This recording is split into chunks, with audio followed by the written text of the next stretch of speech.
আসসালামু আলাইকুম। জন্ডিস নিয়ে গ্রামাঞ্চল মানুষের ভুল ধারণা এখনো পুরোপুরি কাটেনি। এখনো জন্ডিস হলে মানুষ কবিরাজের শরণাপন্ন হন। জন্ডিস নিয়ে মানুষের ভুল পদক্ষেপ কি কি? আসুন জেনে নিই। ১ নাম্বার, কবিরাজের শরণাপন্ন হওয়া। ২ নম্বর, পানি পড়া, হাত ধোয়া, মাথা ধোয়া, লিভার খিলানো ইত্যাদি কুসংস্কার মানা। ৩ নাম্বার, বেশি বেশি ফ্রিজের ঠান্ডা পানি খাওয়া, সেটা ৫ থেকে ৬ লিটার হতে পারে, অথবা বারবার গোসল করা।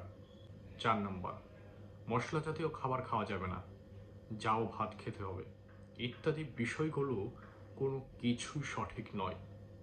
আসুন জেনে নিই জন্ডিস আসলে কি, কেন হয় এবং এর প্রতিকার কি। জন্ডিস কোনো রোগ নয়, এটি একটি উপসর্গ। মানুষের শরীরের রক্তের লোহিত কণিকা যখন ধ্বংসপ্রাপ্ত হয় তখন তা প্রক্রিয়াজাত হয়ে লিভারে বিলিরুবিন তৈরি করে।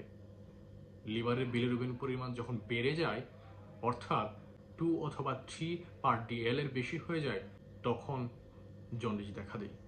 এই সময় আমাদের চোখ হলুদ হয়ে যায়, প্রস্রাব হলুদ হয়ে যায়, এমনকি ত্বকও হলুদ হয়ে যায়।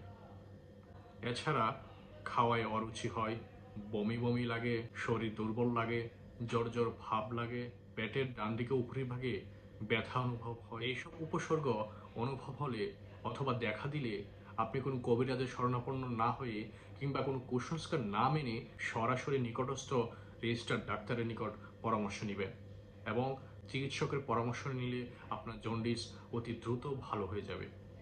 আসসালামু আলাইকুম।